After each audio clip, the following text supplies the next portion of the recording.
Hi Sky is consistently being an advocate for hydrogen aviation, hydrogen I'm so sorry fuel. to interrupt, but also, Bianca, this is probably a new crowd than you're used to seeing. So maybe introduce It yourself. is. By the way, Bianca's the greatest new addition to High Sky. Thank you so much, Danielle, for that warm introduction. Yes, so I have a passion for hydrogen aviation. I spent some time at Beyond Aero, and that's where I met Danielle. So now I am working hand in hand with Flying High, the sector of High Sky. And my role is the speaker coordinator. So those of you who are going to be speaking at Flying High, I will be the point person for this and just continuing to nurture relationships within this fantastic industry. And, this spans into not only aviation, but aerospace as well. And so I'm really intrigued by what we're doing in this sector, all the intelligent, like-minded individuals in this group. So thank you for having me speak for just a moment and share what you and I are both working on. So Flying High 2026 will be on November 4th, and we're very excited to bring together the conglomerate of not only innovators, but policymakers, engineers who are working in the field moving forward in hydrogen aviation. This conference will not only be just a standard conference on what everyone's working on and a brief update, but from eVTOLs to startups, we're all working towards the innovation that is not only the present but the future. So if you'd like to learn more, it's a going to be a beautiful, intimate gathering. We're going to have some moments for networking and rest, but also just deep dive into the hydrogen industry. So come visit and learn more. Yes, thank you so much, Bianca. And I'm so sorry for skipping you at the beginning. I didn't see you in the participants, but I'm like multitasking and have like four computer screens in front of me. We'll make it Here. more smooth moving forward.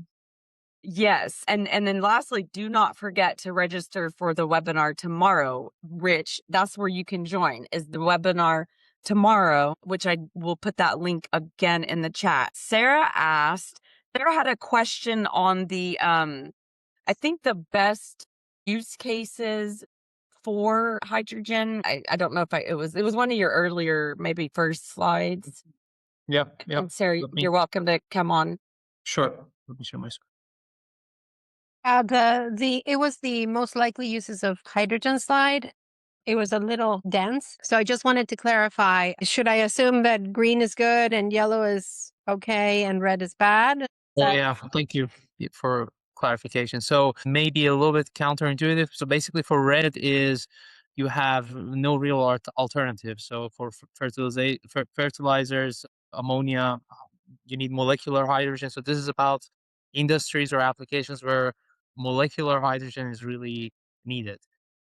So in refineries, you need that for hydrocracking, removing sulfur from streams or hydrogenation, hydrocracking, breaking long hydrocarbon chains into smaller chains. So these are hard to abate sectors, so-called. You cannot remove hydrogen molecule from it. For yellow, you have alternative as electricity or battery. So for example, trucks or mobility, you can run these on, let's say, batteries. And for green, you have biomass and biogas as alternatives. So there is no real, let's say, an urgency to say hydrogen has to be there. You have other options.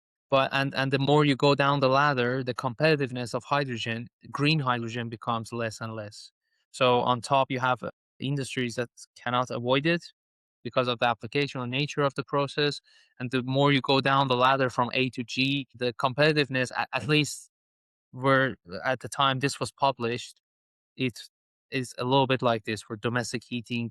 Maybe you want to look at heat pumps, for example, or electrification. So you're not immediately as a business or as a private person are looking to integrate hydrogen into that. Because also green hydrogen, the challenge is, as you may well know, is very expensive. So there are lots of factors that come into play that makes this uncompetitive so far. And the higher you are up the ladder, the more competitive it is in terms of so for example, jet aviation is almost there, but for the red ones, you still need molecular hydrogen anyways. But the question is, are you getting the molecular hydrogen from steam methane reforming, so from natural gas, or do you want to get it from green sources?